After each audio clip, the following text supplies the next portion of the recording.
Shut up, old broad. Maid should stay quiet. Snarled at by my sister-in-law, I froze in terror. I'd never seen a woman spit out such foul language, grabbing me by my collar like a man, since I became an adult. She was a problem for both her parents and my husband. I'd hoped she'd settled down once married. My name's Helen, a 35-year-old housewife. Ever since we got married 5 years ago, we've been living with my in-laws. They're good people, and considering I was also working at the time, they'd help me with the housework. My husband Chris, same age as me, and my father-in-law also helped out. We were all there for each other. We'd chosen to live together because it's how our parents had lived, and they suggested we could do the same. I know a lot of women wouldn't be fond of living with their in-laws, but I had grown up in a family of 12, and the thought of living alone made me feel lonely. So I was actually happy when the suggestion was made. My in-laws were very likable, and I wished we could continue living happily, but a sad event occurred. My mother-in-law was injured outdoors and had to be hospitalized. She had had a heart attack on her way down some stairs and fell while in pain. The heart disease made her very frail.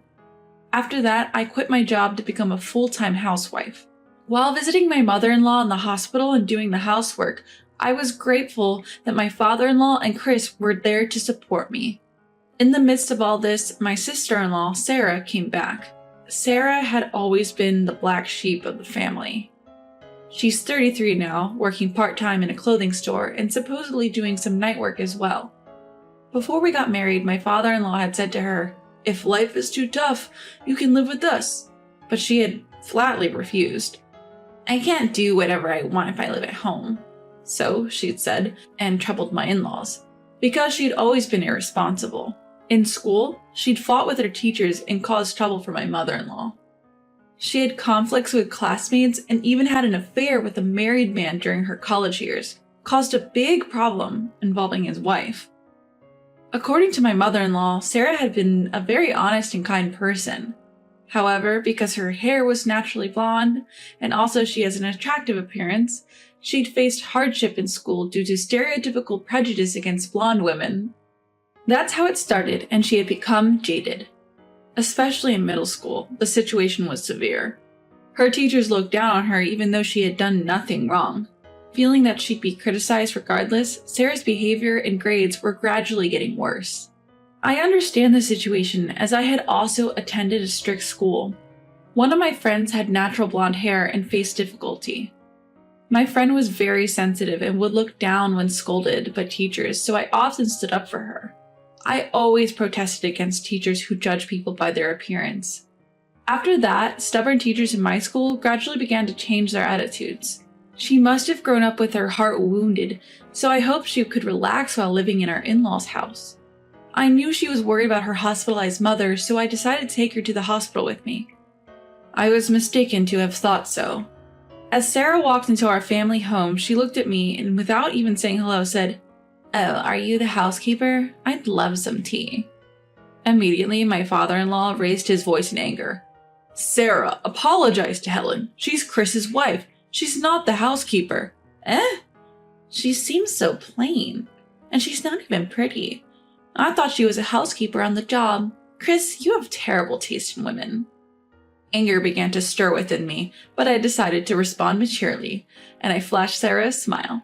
"Hello, Sarah. I'm Helen, Chris's wife. Remember, we met at our wedding?" "Ah, now that you mention it, wedding dresses are amazing, aren't they? They can make even someone like you look somewhat pretty." Again, my father-in-law's voice echoed throughout the room. "Sarah, that's enough." Surprised by his voice, Chris came down from the second floor. He too seemed to have had his share of problems with Sarah in the past. Before Chris and I got married, he lent her some money. Not only did she never pay him back, but she also told him, "Listen to what your sister says because you're my brother." They've been at odds ever since, always glaring at each other. Even after that, Sarah continued her terrible behavior. Without inquiring about her mother's condition, she just kept barking orders at me.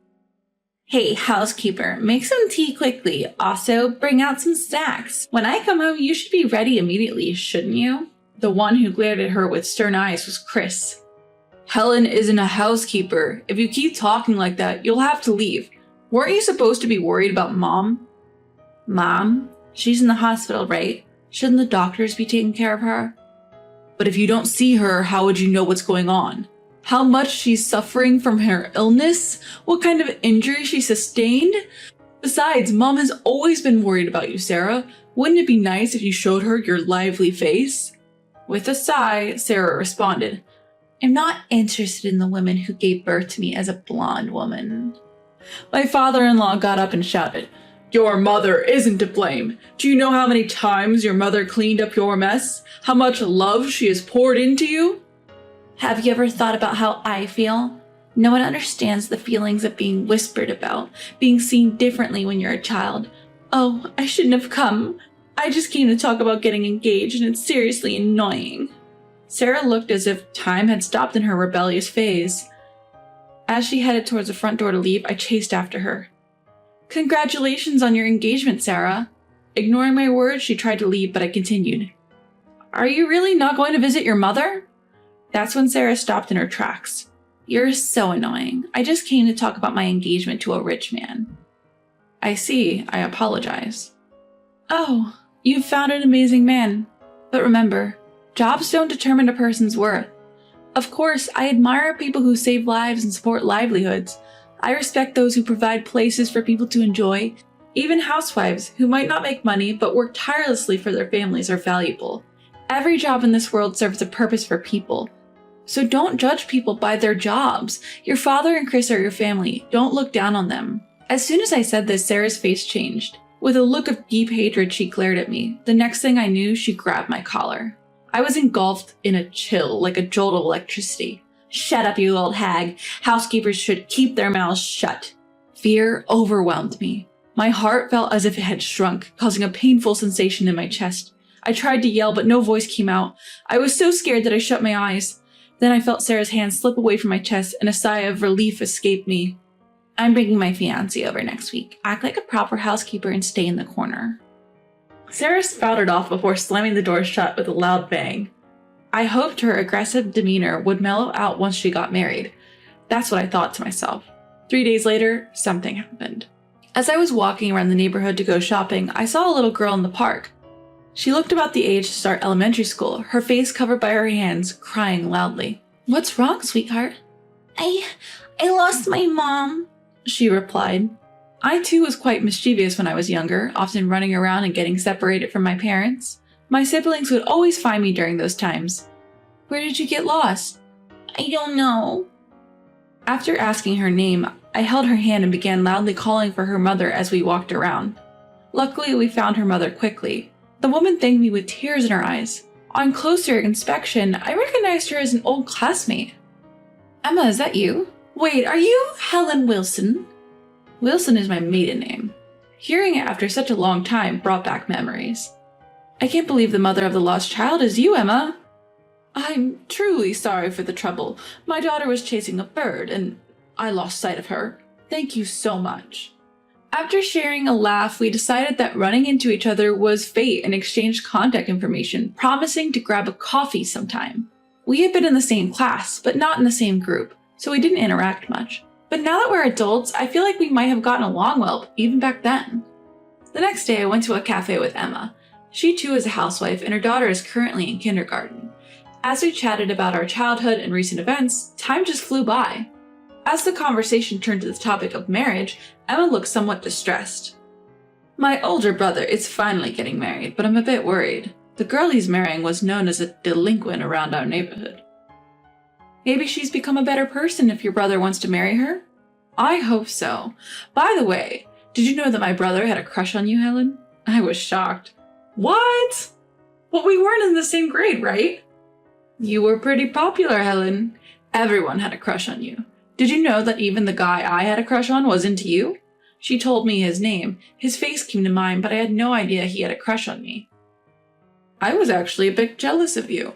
But that's all in the past. I feel relieved now that I've told you, she laughed. Oh wow, this is a bit complicated. Who would have thought that the popular Helen would end up marrying the mature Chris? When Emma said that, she squinted her eyes as if reminiscing about the past. Chris and I were in the same class back in grade school. Like Emma, we had no interaction at the time. He was less than an acquaintance to me. However, at a reunion 10 years ago, Chris confessed to me, "I've actually liked you since we were kids." When I heard that, I knew I wanted no one else but Chris. Even now, I'm glad we got married. Then it was time for Emma to pick up her daughter, and our tea time came to an end. After that, I visited my mother-in-law in the hospital and talked about Sarah. As expected, my mother-in-law was worried about Sarah and said, "I need to be discharged right away," and tried to move around unnecessarily. That day, since Chris is on a business trip, my father-in-law and I will handle everything. In place of my mother-in-law, we'll make sure to scrutinize her partner thoroughly. When I said that, my mother-in-law chuckled. Seeing her like that, I began to prepare for the marriage introduction with determination.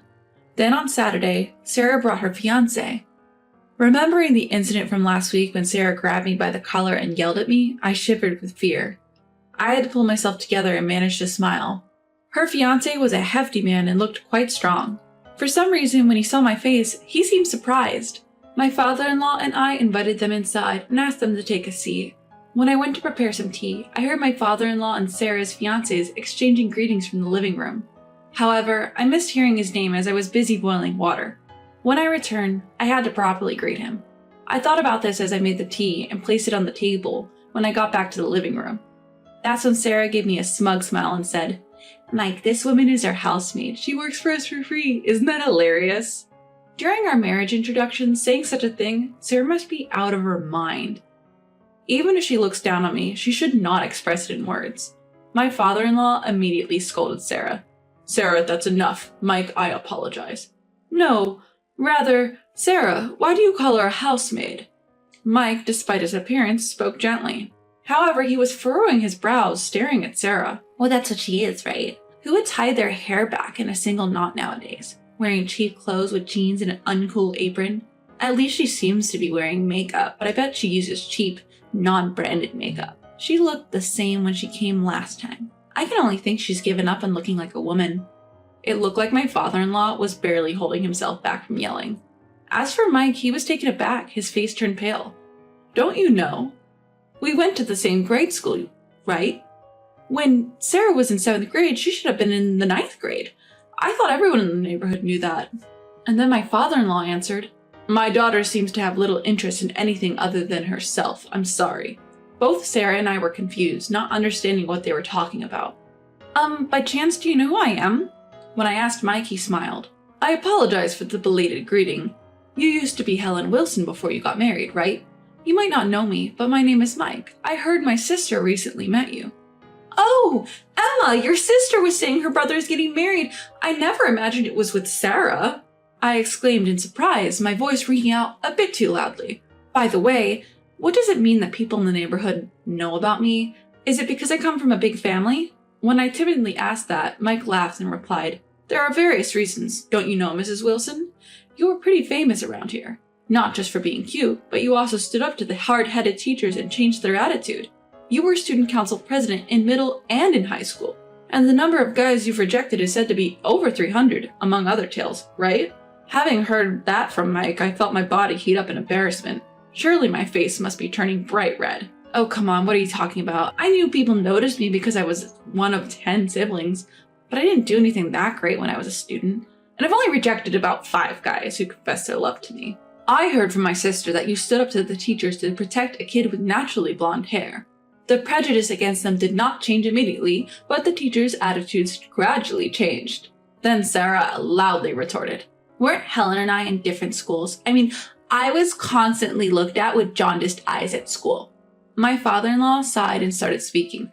"Sarah, Helen was in the same school as you. Despite the softened attitude towards girls with blonde hair, you went ahead and dyed your hair even more fancy colors. Of course the teachers would get mad at that." "So if I hadn't dyed my hair, blonde hair would have been okay?" Sarah seemed shocked, but after looking down for a bit, she lifted her face, grinning in a rather creepy way. "But Helen, even though you were so active during your school days, now you're just a plain housewife. You can't even dress up fashionably. Poor thing. Taking care of your mother-in-law and doing housework must be tough. No matter what glories you had in the past, there's nothing to brag about now. That's what happens when you choose an office worker like my brother for a husband. You're really pathetic. Now, aren't I the real winner?" Sarah seemed to get more excited as she spoke, ending with a laugh. My father-in-law seemed about to retort, but I beat him to it. That's just your opinion, isn't it? I'm very happy now. I live with a kind father-in-law and mother-in-law, and a loving husband. My mother-in-law is in the hospital now, so the house is a bit lonely, but she'll be able to be discharged in about 2 months. I'm thinking of taking good care of her, even for your share. I want her to live a long life. At my words, Sarah looked down. Besides, I'm not interested in fashion. Dressing up might make my husband happy, but it's not useful for anything else. As long as we have enough money to live, that's good enough. We were poor when I was at my parents' home. I think about the time when 12 of us lived in a small house. Compared to then, now is like heaven. Then Mike straightened up and talked to my father-in-law. Sir, I'm sorry. I originally came to ask for your daughter's hand in marriage. However, after hearing Sarah's words, I've decided I don't want to marry her. Please forgive my rudeness. My father-in-law responded, From this exchange, it's clear that not many would want to marry Sarah. I won't say anything even if you call off the engagement. I'm really sorry. Mike apologized again, then stood up. Sarah, who had been rigid until now, lunged and grabbed onto Mike's leg. Hold on a minute, you're the one who proposed, aren't you? How can you talk about calling off the marriage so easily? I don't want to live with someone who treats my brother's wife like a maid and mocks her. In my home, there's my brother, his wife, and my sister. I can't stand it if my family gets hurt by you. I'll be nice to your family, that's a given. Then Mike sighed. So you switch your attitudes according to people. You look down on those you perceive as below you, and flatter those you see as above you, don't you? I regret not realizing you were such a person sooner, but now that I know, I can't love you anymore. Please let go of my hand if you understand. As Mike said that, Sarah released her grip, fell to her knees, and began to sob uncontrollably. My father-in-law and I left Sarah as she was and saw Mike out. After that, Sarah moved out of the house again. So far, whenever she had financial trouble, she would lean on my father-in-law and he would help her out. But now, given her disrespect towards my mother-in-law and treating me as a maid, he decided he wouldn't lend her money anymore, even if she begged. Apparently, Sarah is now working in a clothing store because she's too old to earn money from night jobs. However, she seems to be struggling as she can't afford to buy designer items with just her salary. No one would want to help someone who was only out for money. After being abandoned by Mike and receiving a cold shoulder from my father-in-law, Sarah went to my mother-in-law. It's appalling how she cried and begged the sick woman for money. My mother-in-law, far from worrying about her illness, was saddened when she saw Sarah crying and playing the victim. Then my mother-in-law decided to cut ties with Sarah, and since then, Sarah has not been seen. After that, my mother-in-law finally got discharged from the hospital. She needs a walking stick, and I support her body. I started to find ways to make house chores easier so that my mother-in-law could live comfortably. Then my in-laws and Chris started to express their gratitude to me. I am the one who should be grateful. You all have been a great help to me. Thank you, I said, and everyone gave warm smiles. Just that makes me feel happy. I have been keeping in touch with Emma and occasionally go out for coffee. And recently, I discovered that I'm pregnant. Everyone in the family was overjoyed, and my parents and siblings came to congratulate me one after another. I'm really happy that everyone is celebrating with me. The birth and child rearing from here on will be tough, but I want to live each day cherishing every moment.